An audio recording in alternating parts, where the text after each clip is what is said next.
All right, good morning, everyone. Welcome to session 3, Leveraging a Preservation Plan for Collections Advocacy.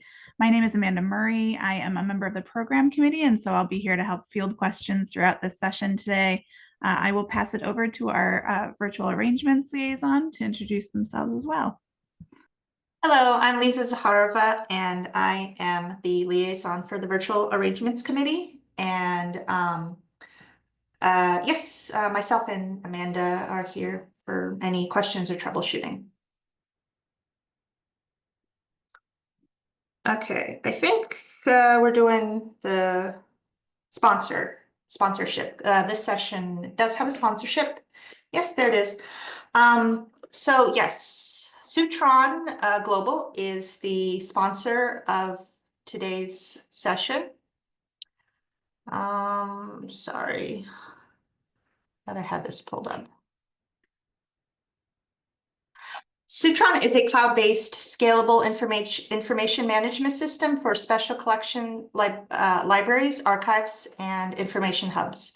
Sutron Global partners with special libraries, archives, and information hubs around the world to transform their information management with innovative, flexible, and easy-to-use solutions. So I'm actually a Sutron client, and we use Sutron at Frostburg State University for our digital asset management system. So if you have any questions about that, I'd love to show you.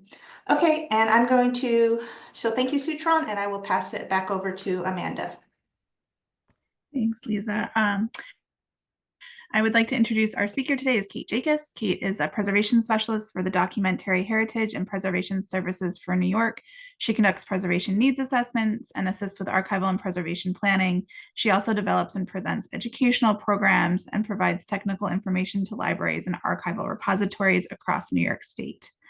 Prior to joining the DPSNY staff in 2023, Kate provided photo organizing and collections management services to families through her business, The Photo Curator. She was also the marketing coordinator for Archival Methods, and her past museum work includes collections manager at the Strong in Rochester, New York, and membership assistant at the Smithsonian's National Museum of the American Indian.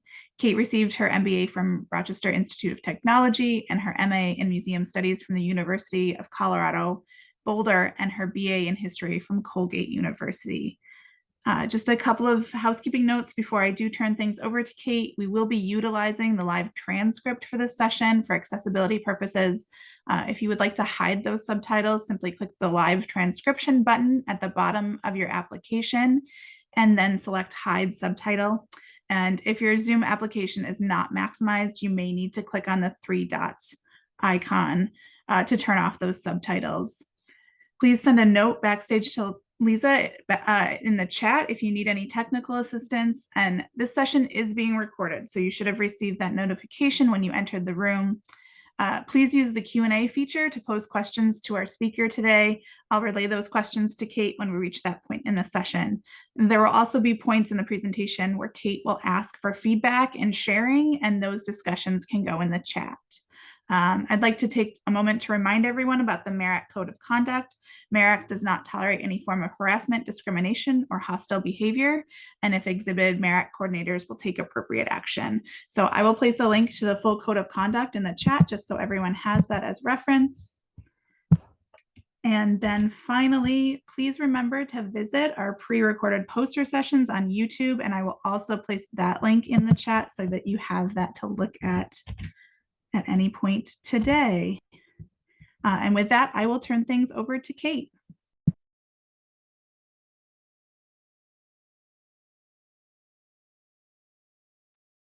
Sorry, I had to unmute myself there. Thanks, Amanda, for that intro. Looking forward to today's presentation, leveraging a preservation plan for collections advocacy. I am going to go off camera for the presentation part, but then we will come back on at the end. We'll have some time for discussion and Q&A, so hopefully we'll have some good engagement at the end. So I'm going to pop my camera off and we'll get started. So a quick overview of DIPSNY, as we call our organization. I just wanted to kind of give a little background here of the organization I work for. So Documentary Heritage and Preservation Services for New York is a collaboration between the New York State Archives and the New York State Library, providing services to organizations around New York State that safeguard New York's historical records and make them accessible. And our kind of back end administration of this program is provided by the Conservation Center for Art and Historic Artifacts, which is a conservation lab and preservation services office in Philadelphia. Even though we do all of our work in New York State. I'm actually based in Rochester, but my team is partially in Philadelphia. And you'll see some references throughout this presentation, especially with some resources at the end that come from the Conservation Center in Philadelphia. So we work with them quite closely. So DIPSNY, as we call it, provides, as Amanda mentioned, preservation services, which include foundational planning, strategic planning, archival needs assessments, and preservation assessments, which is what I provide for the organization. We also do lots of education, webinars, online courses, and workshops and outreach. You'll see us at conferences. We've got a great blog and a newsletter with information. There'll be a link at the end to our website for more information. Our agenda for today, we're going to do an overview of preservation planning and go into some details about what is actually in a preservation plan. And finally, we'll talk about how to leverage this plan to advocate for your collections. We'll have some time at the end for Q&A and to brainstorm some starting points. So let's begin by defining preservation so that we're all on the same page. Preservation refers to any actions or considerations that protect collections and help prolong their existence. It really requires a holistic look at the collections in their environment.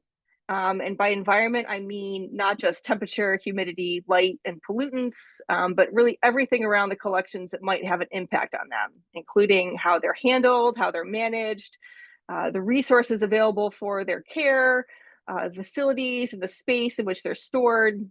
So really the big picture surrounding collections. So preservation actions, again, are those which are intended to slow deterioration and mitigate risk. And just a note, throughout this presentation, I'll use the phrase collections care interchangeably with preservation. So we'll start about talking about what preservation planning is and its purpose within an organization. As cultural institutions, as libraries, archives, museums, historical societies, we're responsible for not only collecting and providing access to materials that document history, but obviously also for their long-term preservation, security, and accessibility. So we're stewards, and our job is stewardship, and there's a lot that goes into that. Collections management and preservation must be considered in all of our institutional decisions. Kind of again, in that list I was mentioning on the slide before, everything from building maintenance to security to staffing will have an impact on preservation. And the public entrusts us with this task of properly caring for collections. And so we have an ethical obligation to take care of things to the best of our abilities and with the resources that we have. And as with most things in life, the best way to take care of them is to have a well thought out plan. So what is preservation planning? It is a process that helps determine general and specific needs for the care of the collection. It helps to establish priorities and identify resources for implementing. And a good preservation plan will help you define a course of action and allow you as an organization to set both present and future preservation agendas. It's also used as a method to identify specific actions and tasks that you'll be able to carry out and think about what resources need to be allocated to these activities. And resources obviously means funds, but also thinking about resources in terms of staff and volunteers and even space inside your building. So why is preservation planning important? Or perhaps more accurately, why is the process of creating a preservation plan important? We all know that our collections, really no matter the type, are multifaceted and complex. In many ways, the process of creating this plan is just as important as the final product that you'll produce for these complex collections.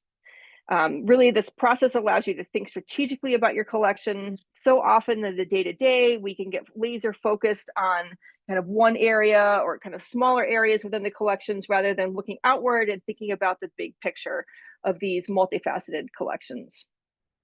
We also know that preventive measures have the greatest impact on the long-term preservation of collections. So in this way, having a preservation plan can really be more cost-effective for your organization. Putting in smaller sums of money over the long haul, doing this preventive work for collections care is usually preferable to paying a large sum of money to fix a bigger problem once it becomes an issue or even a disaster.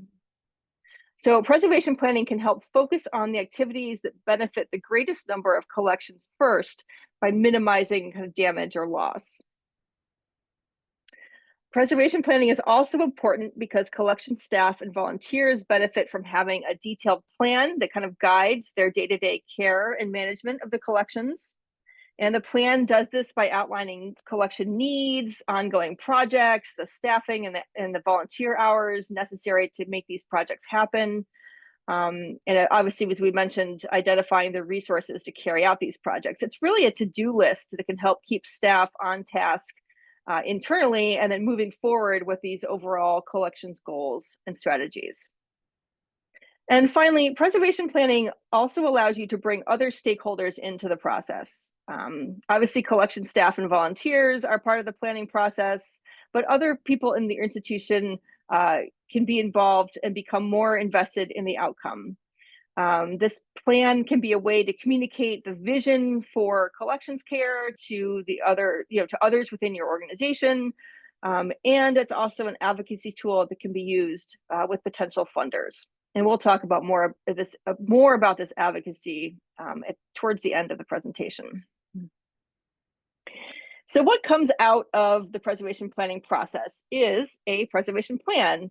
And this is a strategic document that's going to guide your collections work for the next 3 to 5 years. It's going to outline the preservation needs of the collections, and within that, prioritize specific projects related to those needs and figure out what resources need to be allocated to those projects and assigning responsibility, timeframes, and resources.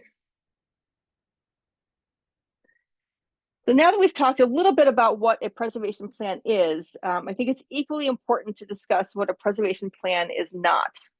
So strictly speaking, a preservation plan is not an institutional-wide strategic plan. Yes, it's a strategic document, but it really stays focused on the collections. The preservation plan should certainly align with the overall institutional goals and policies and of your institution, but really this document deals strictly with collections. We don't want to get it intermingled with things such as education and outreach and exhibition. Just to kind of keep it in the collections department. It's also not to be confused with a preservation needs assessment or a preservation survey, that both define the same thing. This is a tool that is definitely useful in the planning process, but it is not a full-scale preservation plan. Really, a preservation assessment or a survey is a risk assessment that identifies potential issues and solutions, helps you establish goals that you can use in the overall preservation plan.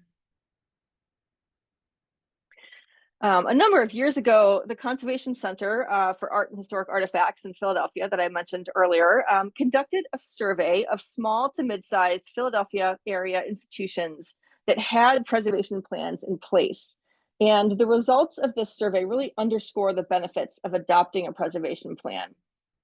Fully 95% of respondents reported that a preservation plan raised awareness of collection needs throughout their organization.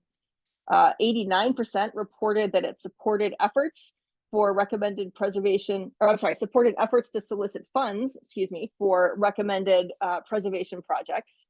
And almost half reported that it resulted in actual dollars, increased internal funding allocations for preservation activities. So the benefits of a preservation plan are really, really important. As you get started in the preservation planning process, you're going to want to consider what might already be in existence at your organization that could be helpful. In particular, we're thinking about documentation. Some questions you might want to ask when compiling this information: what policies and procedures and plans do you already have in place that could help inform a preservation planning process? Have you had any assessments, surveys, reports of the collection, whether they're internal or external, that could be helpful? Do you have records of facilities, maintenance, or documentation of renovations over the last few years? What past efforts or initiatives has your institution done in support of preservation and collections care? Really just start gathering these materials so you can refer to them as you go through the preservation planning process. Much of the success of a preservation program is also going to depend on the willingness of your organization's administration to support the changes recommended. So that support should be evident from the start of the planning process and should be continually encouraged by regular reports on progress and checks that emerging recommendations will be approved. It's also important to make sure that on a continuing basis that needed resources like time and, of course, funds will be available for the recommendations that come out of the preservation plan. So institutional support is something that is important to gather or make sure that you've got before you start planning. And as you're kind of thinking through getting support, you want to be prepared with reliable data about the effects of failing to implement a preservation plan. This is a way to kind of put things in perspective, figuring out the dollar costs of fixing damage and deterioration, or estimates of the cost of the changes being sought. And it's also wise to present this program as kind of a plan for a series of goals to be accomplished in stages, so that it's kind of a little less overwhelming for your administration to think through. So in addition to pulling together written resources, you're also going to want to assemble a planning team. Gaining the support of as many stakeholders as possible is an essential part of preservation planning. Obviously, as we said before here, you want to make sure that your leadership is on board. They're going to have control of the appropriate resources that hopefully will be allocated for your recommendations. But it's also wise to have those involved that aren't in leadership. This really ensures commitment across all levels of your organization. You may want to consider even an outside consultant, depending on your circumstances. This can be especially helpful if you are doing a preservation survey. So that said, it's important not to overdo it when assembling your team. Certainly, all opinions should be heard from different areas of your organization as information is being gathered, but the actual writing of the plan should be done by one or a few individuals really who have the best available knowledge and understanding of the collections. There are many ways to write a preservation plan, and you should certainly do whatever works best for your institution. Ultimately, the content of a preservation plan will vary from institution to institution. But today, however, I'm going to share a little bit of a framework that we use at the Conservation Center and with DIPSNY to develop and write preservation plans. So these here are the core sections used to build a preservation plan, really the table of contents, if you will. There's the introduction, we've got the mission of the organization and an overview of the collections, a history of past preservation activities, ongoing collections care needs, methodology, preservation goals and objectives, project priorities, and timelines. The first 5 sections of the plan really provide the institutional background and context for how this preservation plan fits into the rest of your organization. It really provides a general overview of preservation needs and your accomplishments so far.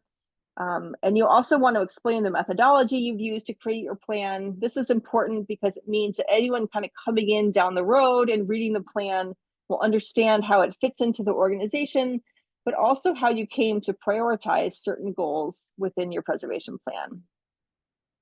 The real bulk of the plan, though, is this section here about preservation goals and objectives, including the priorities and timelines. And if we look at this on the next slide here, this section, preservation goals and objectives, really can be divided further into these categories. It can include certainly collections management, facilities and building maintenance, the environment, security, emergency preparedness, space and collection storage, exhibition, collections care. You can include digitization if that's something your organization is doing. This is just a general kind of breakdown, and certainly you can modify this to fit your particular institution. So when you're articulating collections goals and figuring out kind of parts of these, going back to this slide here, of the different sections of your preservation goals and objectives. So whether you're looking at collections management or security or emergency preparedness, you want to think about kind of a roadmap for what needs to be done with preservation needs here. This roadmap approach really is figuring out the steps that you need to take to achieve best practice goals. So for example, if you are starting from kind of scratch, if your organization has no climate control in a storage space, for example, thinking about the best possible situation, of course, would be to have a fully outfitted HVAC system with identified temperature and humidity set points, but that's likely not immediately feasible. So you really are better off kind of articulating the incremental steps that you need to get to that best practice goal. So starting with something as simple as keeping windows closed, purchasing a data logger, investigating grants for an HVAC unit. Those are steps that you can take to help achieve that best practice of eventually establishing environmental controls. So this roadmap of kind of steps procedure or stepped strategies is helpful. It's also going to help you respond to kind of potential pushback and questions potentially from administration who are concerned about funding and everything. Really, you want to make sure that perfect, or knowing that perfect is the enemy of good, that you have steps in place to make small changes leading up to a best practice. When you have a lot of potential projects, you might need some help kind of prioritizing them. You can do an impact rating scale that you can apply to collections projects. For example, thinking about the feasibility and the impact on your collections on a scale of 1 to 5, you can rate the project's kind of impact on your collection, what big of a preservation or collections care impact will something have. And on the same scale, you can rate the feasibility of the project actually happening in terms of timing and funding and other inputs. And if you multiply those two numbers together, you can get a total that would be what you could consider the impact rating. And then you can divide up a list of projects with these totals and help you prioritize. And I've got an example here on an upcoming slide. So I wanted to just share a template here. Actually, hang on one sec. Let's see. Okay. So this is kind of a template that of one page of the preservation plan kind of set up by those categories we looked at. This is for the security and emergency preparedness section. And really it's got places for goals, objectives, and strategies. And those are the main elements of each of those categories that you're going to want to delve into.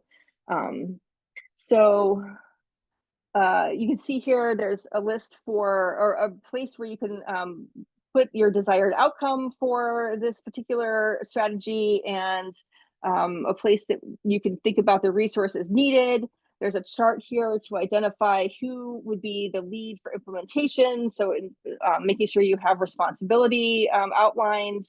The impact and feasibility, those are those numbers I just talked about. You would put that scale of 1 to 5 numbers for impact and feasibility of each project multiplied to get that rating, which is the next column there.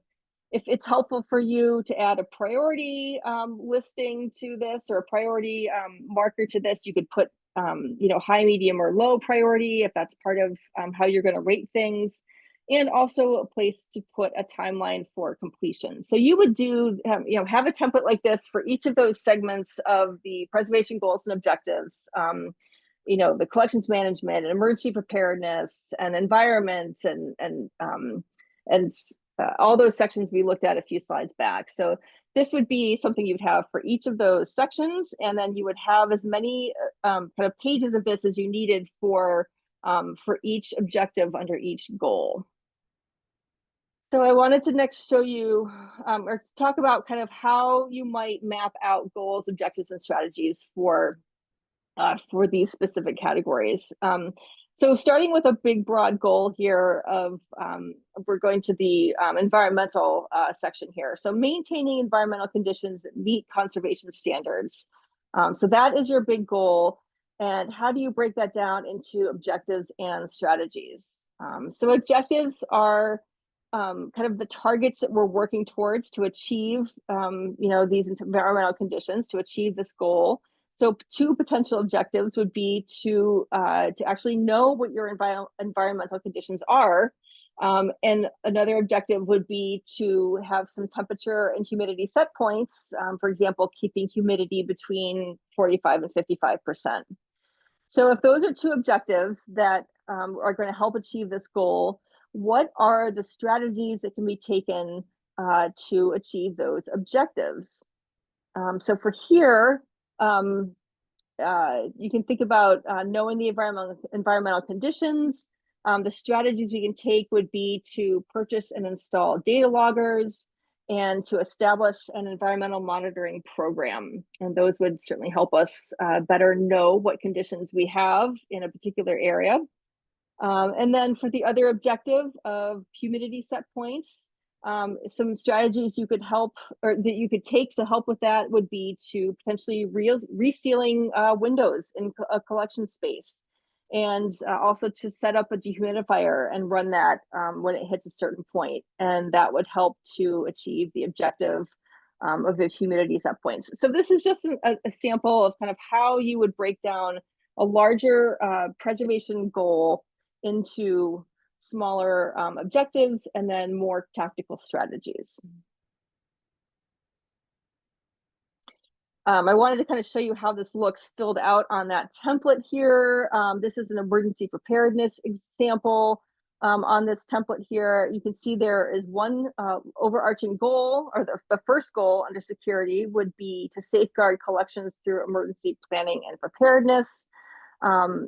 There is one objective here listed, and certainly you could have as many objectives as needed, again, under this goal, but obviously for the space on this slide, we have one outlined here. So, maintaining an up-to-date emergency preparedness program. And then several strategies are going to come underneath that. And again, for space, we just have two listed. So the first strategy here, obviously, we outline the strategy, we outline the desired outcome, what resources might be required. You can see who is going to take responsibility for this. This is where the impact feasibility rating is evident here. So the impact on collections on a scale of 1 to 5 would be 4, so potentially very high. The feasibility of this, they've identified as being fairly likely to happen. So if you multiply 4 times 4, you get an impact rating of 16. So that if you kind of outline a number of projects and could look at these rating numbers, you can know how to kind of prioritize them. The higher the number, the better chance you have of getting it done, and the higher priority it should be in your preservation plan. And as you can see, also there is space for a timeline section, and you can kind of outline where in this 3 to 5 year plan this particular project would take place. So below the strategy, the DA1 strategy, and that is just kind of the way that this is outlined here. We're section D, objective A, strategy 1, and then obviously below that we've got section D, objective A, strategy 2.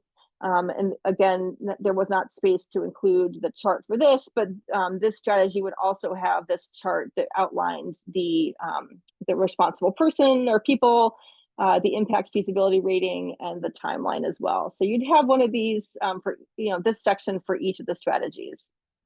So this is how kind of these goals and objectives and strategies that are the bulk of your preservation plan start to be kind of filled out section by section for all those related, collections management and security and environment and building maintenance and facilities, and all these sections will have goals, objectives, and strategies.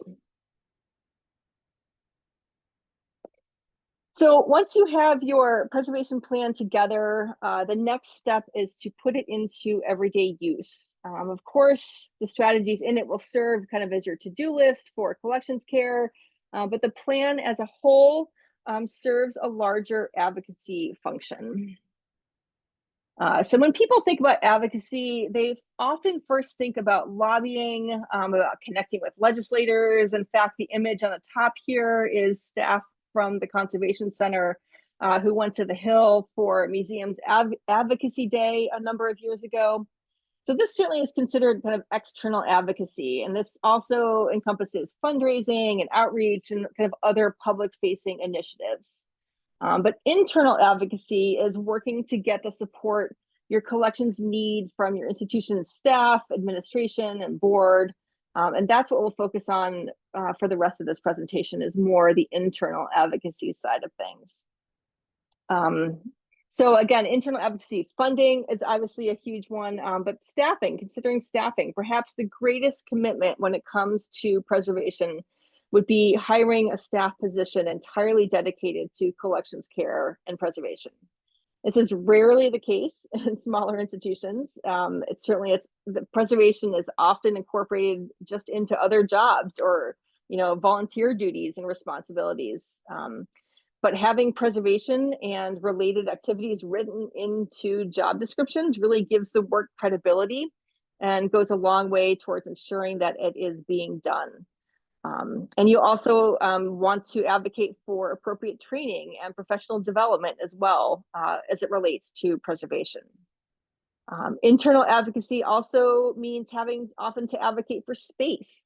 Preservation activities take space, and having the adequate space to do your work is critical, especially when you are spreading out collections for accessioning, for sorting, for rehousing, any number of preservation-related tasks. Ideally, you'd also have separate spaces where collections can be sorted at the point of acquisition, so you can ensure that mold and pests and other external contaminants don't enter your collection storage area. And you want to have a space you can quarantine collections if you find any that you already have in storage. You want to relocate them temporarily. So collection space is another important thing that you'll have to advocate for. And finally, there's some other kind of more intangible things you'll need to advocate for. Resources like recognition of support and authority and respect and attention paid are a little bit more intangible, but also have a big impact. And I've got some examples of this.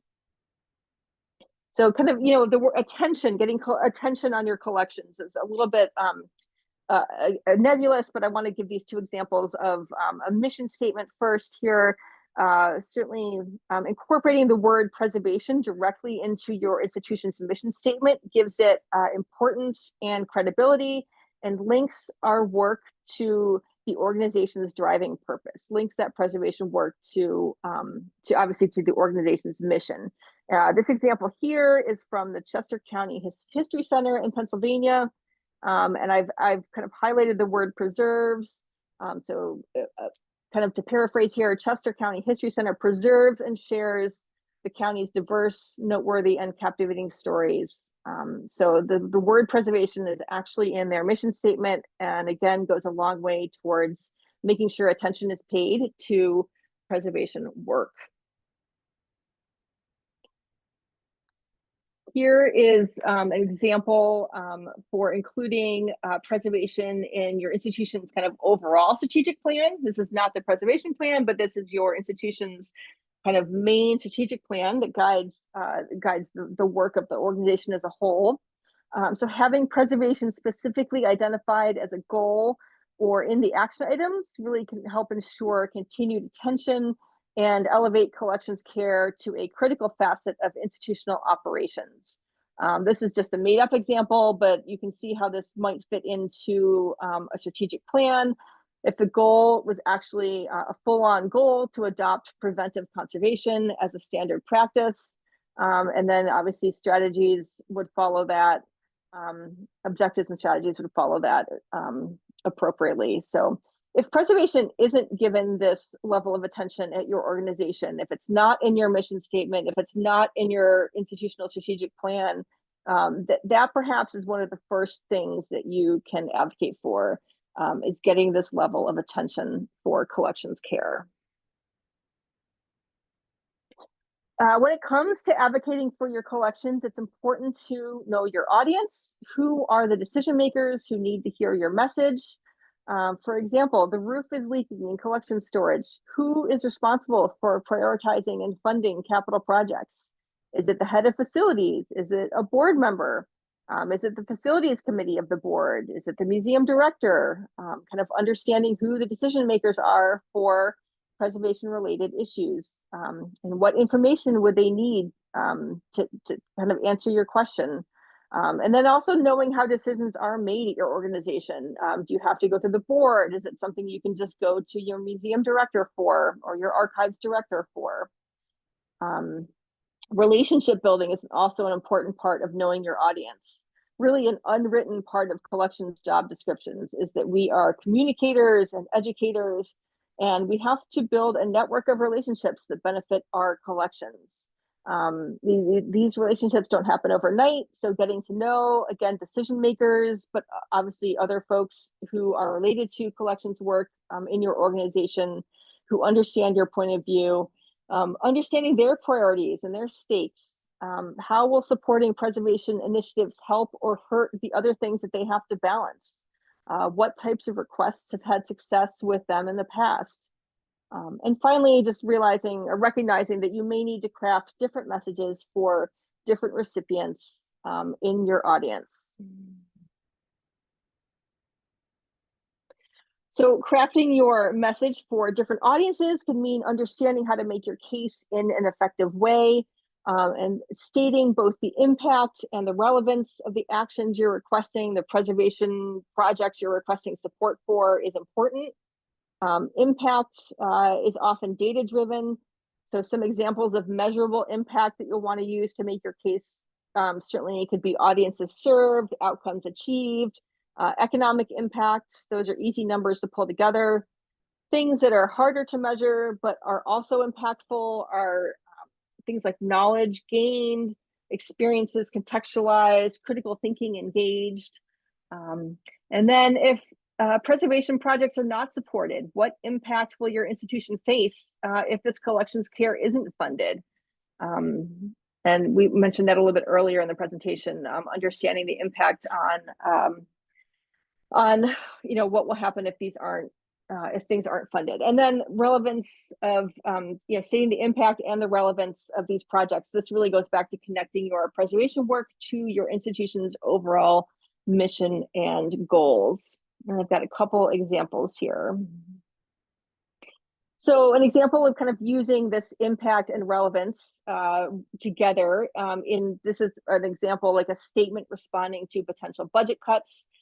So cutting our collections budget will cut our digitization output by 60%. It will take 50% longer for new content to be added to our online catalog. Digital collections are accessed by, and you insert your stats here, have significantly expanded our institutional reach. The online collection is a valuable element of our programming goals, including, and here you'd connect it back to, maybe a specific goal of your organization's strategic plan. And then, this needs to be sustained at current funding levels. So this would be an example of a way to respond to potential budget cuts. Just a way to think about when you're making the case for preservation needs, whether it's projects you want to fund or responding to, potential situations, budget-wise or staff-wise. using those impact numbers and the relevance to the organization's overall mission and goals. And here's another example, kind of relating to staff cuts. Again, kind of understanding, kind of putting into words the big picture of how this obviously is focused on conservators here, but could be related to any collection staff that have, their connection to the larger community, and their work is essential to the exhibitions in the institution. Their work brings in X amount in grants and contributions, and if you reduce staff size by 20%, this will be the ramifications. And rebuilding this, professional and institutional knowledge would take a certain amount of time. So again, the impact numbers here, kind of the intangible impacts in terms of talking about professional and institutional knowledge. This is something you would want to outline, and then also, again, bringing it back to the relevance of here, bringing in grant and contribution money. So just some specific examples of how to make sure that when you're crafting those messages that you are including impact and relevance as you advocate for your preservation projects. So a quick note about when to be advocating, to know your timing about advocating for preservation projects from your preservation plan. If you've got formal requests, you want to make sure that you understand the budget process and timeline at your institution. It's hard to make changes once a budget is passed. For example, if there's a board meeting in July that reviews the second half of the fiscal year and it's an opportunity to make changes, don't come to the board with your request in August. Make sure that you are on their timing or on that timeline to make changes, when they're supposed to happen, not afterwards. And then for kind of general educating and relationship building and learning about your audience, around collections care, of course, do this all year round. So now let's talk about where you are advocating for your collections based on the goals and objectives in your preservation plan. Some examples of this could be at staff meetings. You can request a set time on the agenda to talk about collections care and preservation, whether this is about specific projects or just kind of educating the organization in general about the collections. See if collections representatives can attend other departmental meetings. Make sure collections storage is part of orientation for new staff members. Really give them a sense of what's behind the scenes. Advocating with your board is important.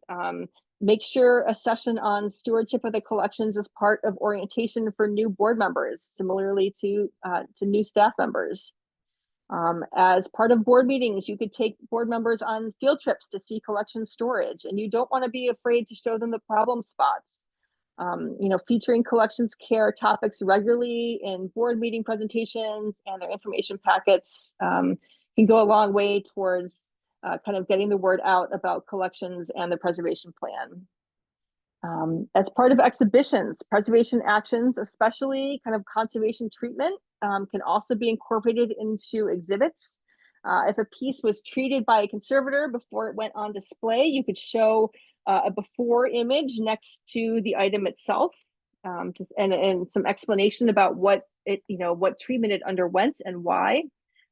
If lights are dim in an exhibit, you can mount a label somewhere to explain the importance of restricting light exposure to collections materials. Again, just educating about collections care. If you are exhibiting a reproduction rather than the original of something, you can identify that in the label, explaining that it's to protect the original piece. So just, again, information that can go a long way towards just spreading the word about collections and collections care and preservation needs. And again, similarly on social media, including or incorporating conservation treatment or other preservation initiatives kind of as before and after photos. They have a lot of visual impact. You can show rehousing, you can show how you've reconfigured storage spaces, really giving people a sense of behind the scenes. Again, just raising awareness of preservation With your larger online, visitors and online audience, it's only going to help you when you are working on your internal advocacy with your administration. So now that you have put all this work into developing a preservation plan and worked on advocating for your collections, you don't want to let this plan stagnate. Nothing is worse than putting all this effort in and then having this plan just sit on the shelf. Really, a preservation plan is a living document. It should be updated as projects are completed, reviewed annually. Again, it's kind of like your to-do list, so it should be kind of an ongoing working document. And really, you can make the elements of it, make them into your annual work plan, and making sure to congratulate yourself and your team when you can mark projects complete. And really just thinking about preservation planning as a cyclical process here. Kind of, it's, as soon as you're ready to implement your plan, it's time to review it and update it, and then continue to work your way through the plan. So it's a cyclical and really a living working document that should be part of your everyday work in collections care. So this entire presentation, I've been talking about institutions in a way that implies that there are departments and management levels and staff, but I understand that lots of folks are not in that situation. You may be a lone ranger, you may be just a very small staff at a small institution, and preservation planning can seem like an incredibly overwhelming project to tackle. I wanted to share a resource that can be helpful if you are in this situation. And we can add these links kind of separately when we put the slides out. But this QR code goes right to this presentation on YouTube. It's called Simplifying Preservation Planning Using Worksheets. And it's a case study of how the Hawaiian Historical Society, which is a small organization, limited funds, 2 staff members, how they developed a successful strategy to meet their preservation and accessibility needs. So really just a good way to break down this preservation planning into manageable steps, especially if you are working by yourself or with a very small team. So I recommend checking out this video. And then I also wanted to kind of leave you with some resources to get started on a big project like this. This first QR code goes to a worksheet called Collections 20 Questions. This is a questionnaire that was developed by the Conservation Center in Philadelphia that's going to help you kind of describe your collections and how they serve the interests of your visitors and supporters. The answers should reveal how others see what you do, how well you do it, and how it impacts them. And this really is going to provide ideas and phrases for articulating kind of key messages as you begin advocating for your collections. This 20 questions worksheet is embedded in a larger document from the Conservation Center about saving Pennsylvania's treasures. You'll need to scroll down a little bit to find it, but it's just a few pages down in this larger PDF. The second link here is an overview of preservation planning, kind of just really goes along with everything in this presentation here. It's just a shorter, kind of more concise version of it. So also from the Conservation Center, so this preservation planning worksheet is another helpful link to kind of see an overview and think about how you might break down this project into kind of bits that work for you. And then the third link here is information from DIPSNY about preservation surveys, which is the tool we talked about as one of the, an important first step in kind of gathering information for your preservation planning work. So these DIPSNY preservation surveys are, of course, limited to institutions in New York State, but you can get a sense from our website about kind of the preservation survey process and what they look at. And if you have questions about where you might access help for getting a preservation survey, we're happy to provide information. So if you are outside New York State, please contact us at DIPSNY, and we can put you in the right direction of somebody in your state or area who might be able to help with kind of getting a preservation survey done. So just wanted to share some links to kind of get things started. And I'm going to go back, turn my camera back on here. Hang on, I have to get to the video part. Let's see. Here we go. Yep.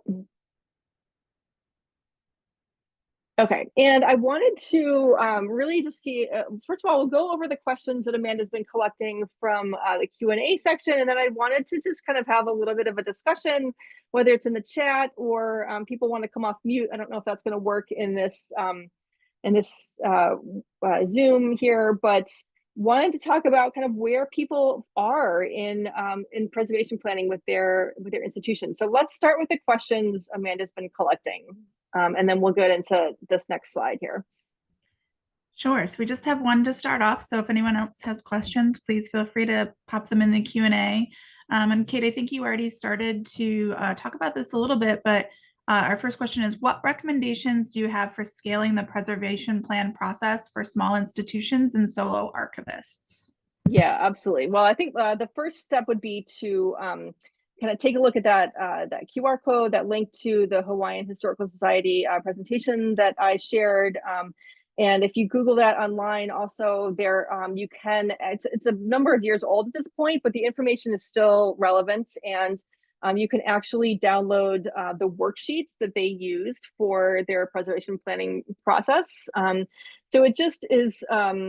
Really it's just a good way to kind of break down the different steps of the preservation planning process. And you can kind of, it's easier, I think, if you kind of can have a framework where you just have sections to fill in. You can see, where those might fit into, the regular work that you're already doing, especially if you're a lone arranger or a small staff. You've got to fit this into obviously a very busy and kind of overworked kind of day to day.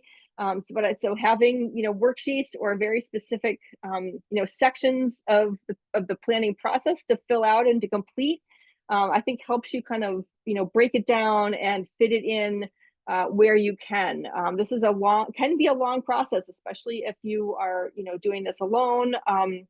And so it's okay to take it step by step, break it down into a way that makes sense. I think looking at the resources that we've provided here will give you a sense of the overall, what the plan should look like and the steps to get there.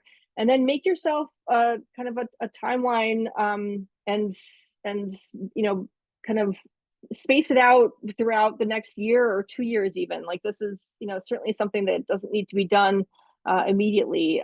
So I think just breaking it down into steps that make sense for you. And I think that the worksheets from the Hawaiian Historical Society can be helpful in that. So you've got a sense of what things you need to fill out and how long that might take you.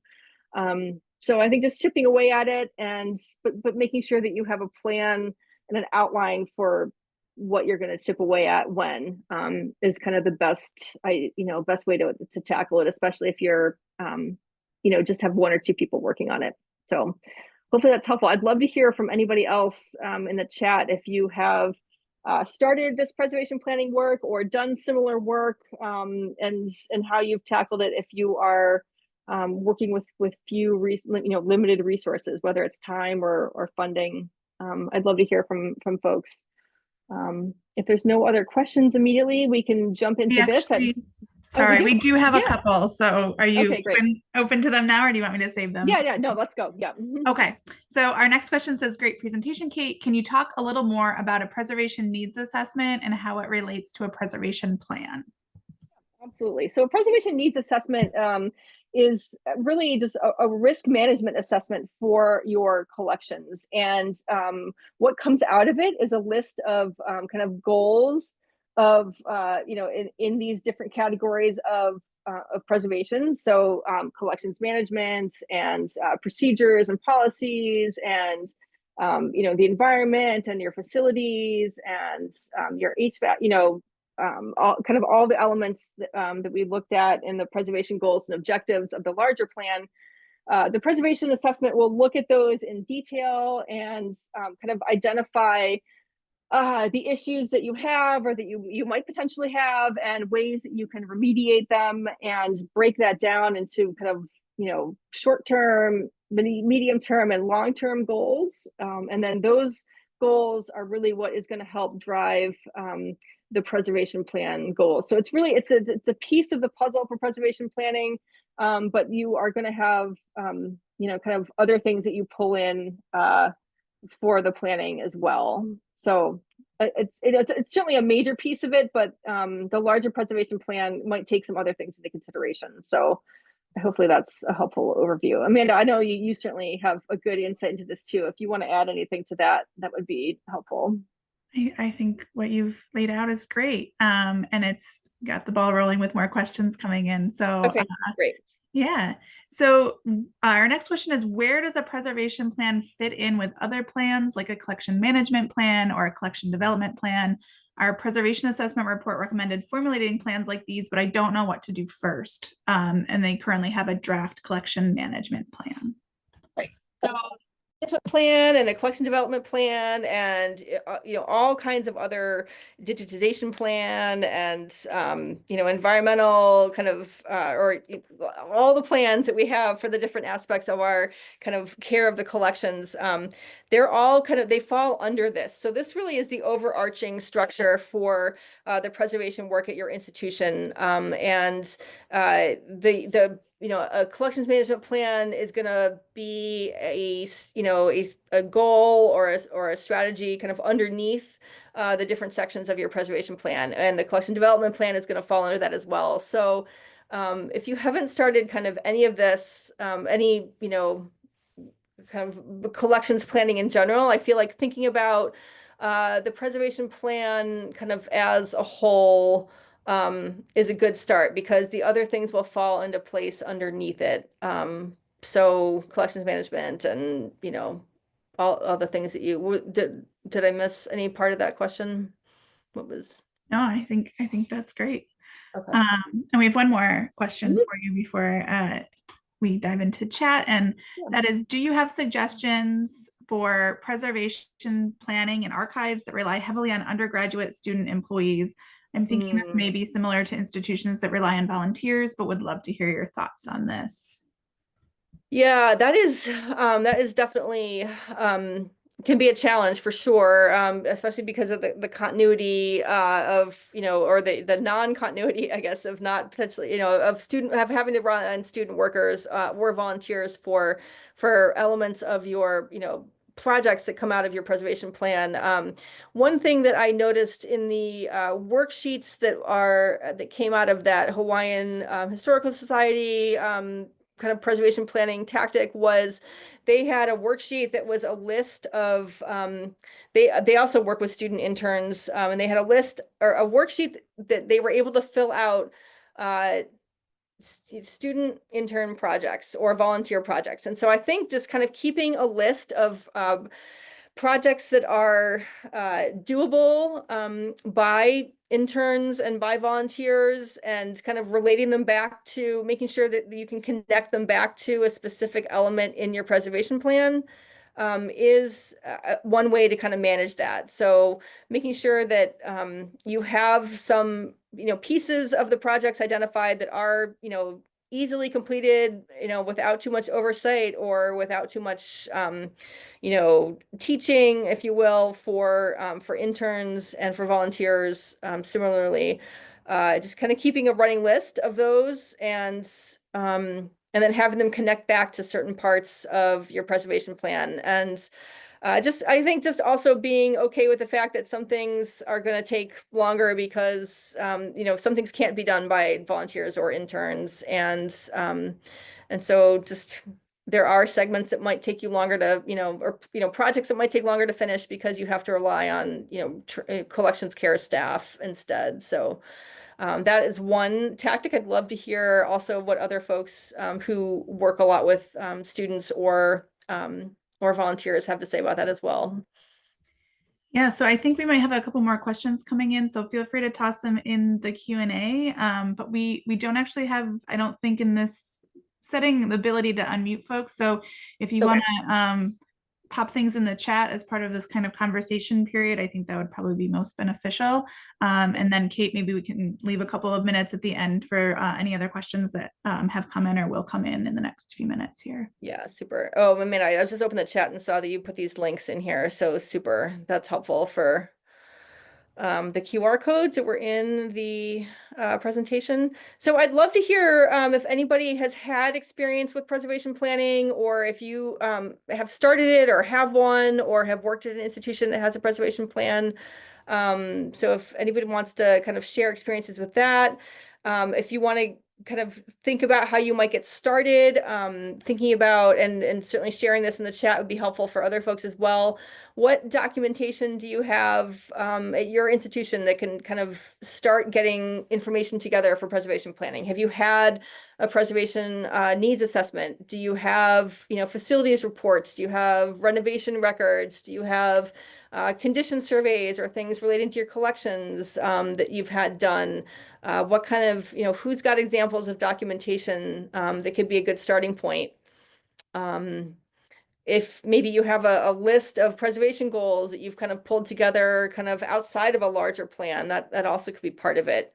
And then thinking about your team or, potential folks at your institution who could be part of a team for this project. If anyone has experience with that or thoughts on who they might bring in, love to kind of do a little brainstorming here in the chat.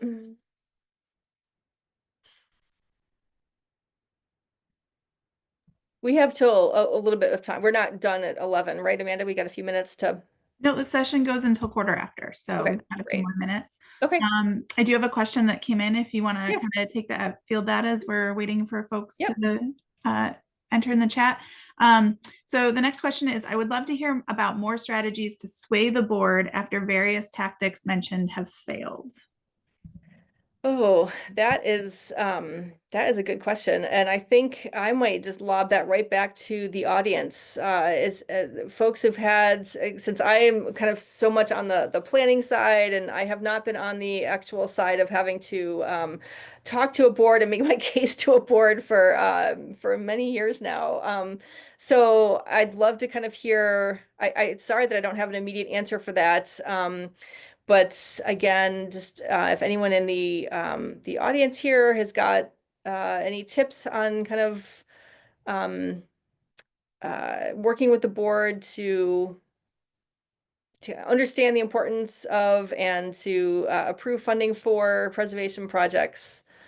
I guess one thing maybe I didn't add is that if you have if you do have a preservation needs assessment done, or other kind of surveys, or even a condition report for a certain object or part of your collection that's done by an outside source, an outside expert, that can also kind of help bolster your case to a board. So it's not just you saying, or your staff saying that unfortunately that they should be paying attention to that, but it's not just you saying that this project needs to be funded, this is the importance of it. You can kind of have outside support from other experts in the field, whether that's via a condition survey or or a preservation assessment. So that can kind of help bolster your case as well. Let's see, I'm going to look at the first comment here. The cost of an action seems pretty potent if you can mix it in with the amount of money we're spent caring for resources we aren't willing to pay to preserve.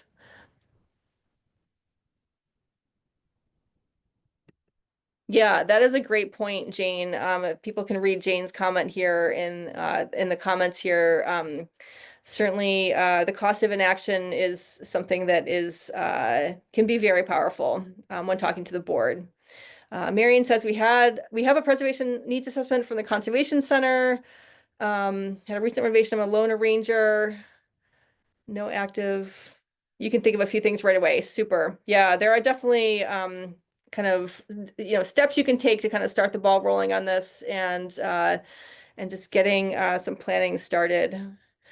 Christina says, I'm a loan arranger, lucky to have an archives advisory board. That sounds great. Actually, and that's interesting, an archivist at another institution and faculty members from other departments, the library director, that is a great way of including folks from kind of other departments. And even, I like that you've got someone from another institution kind of on your board as part of your team there. That is a really fantastic way to bring in kind of outside voices, kind of more diverse, perspectives on your archives and the importance of preservation of them. So you have an excellent group of stakeholders there, and that is a good, would be a good way to think about that, pulling in folks from these various places to start preservation planning, or just to kind of start helping you gather the information. That's a great situation, Christina. You're lucky for that.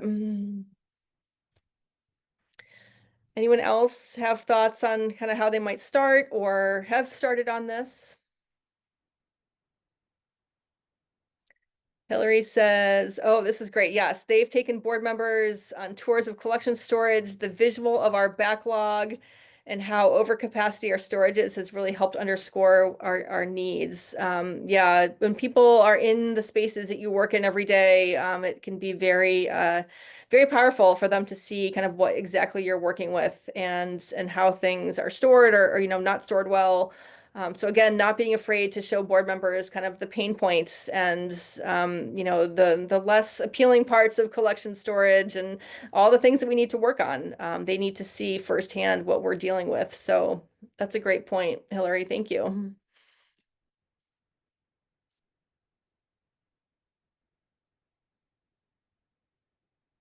Anyone else? Any other questions, Amanda, in the Q&A part or?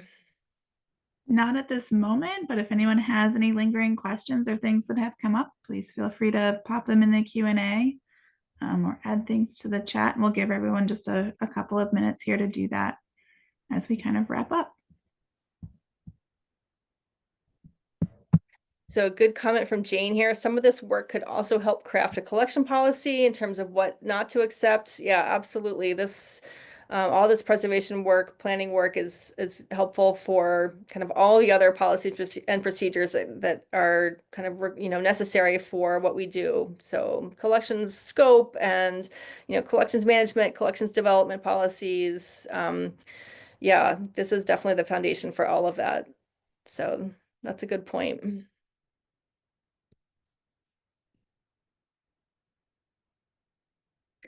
All right, I'm going to just go to our last slide here. Oh no, hang on. I went too far. Let me just, from current slide, there we go. I just wanted to kind of put up this last slide here to just make sure that you had information about DIPSNY, our website here, if you're interested in, if you're in New York State and interested in the services we provide, whether it's workshops or our online, our webinars or other online training or any of our preservation services, check out our website. I'm always here if you've got questions about the preservation planning process. Even if you're not in New York State, I'm happy to kind of help answer questions or point you in the direction of any resources. Oh, did it again? I'm sorry. Hang on. Sorry about that. So yeah, please be in touch if you have any other questions. I think Merrick is going to make the presentation available afterwards, so you should be able to access the links through those QR codes. Yeah. Let's see. Any other? We have one more question come in for you, great. and it is, are there any institutions you would recommend with exemplary preservation plans that could be used as models? Oh, that is a good question. Off the top of my head, let me think of, or I don't know anything off the top of my head that I can like rattle off to say, go check out this institution, but that is a great question. And let me, in the recap, I will provide a link or two if there are some online that folks have made available. I'll make sure that we can include an example of that because it would be helpful for sure. So that's a great question. I don't have a pen handy, but I will, Amanda, can you make a note that I will do that? Yes. Thank you. We'll remind you. I'm not near a pen, so yeah, that's great. Yeah, it would be good to see a full example of that, certainly. So that would be helpful. Thank you for bringing that up. All right. Well, a lot of thank yous coming in the chat, Kate. So I need to say thanks again to Sotron Global for sponsoring the session. Thank you so much, Kate, for a really wonderful presentation and discussion. And thank you to all of you for participating in this session. I hope you enjoy the rest of the conference. Great. Thanks all and have a great rest of the conference.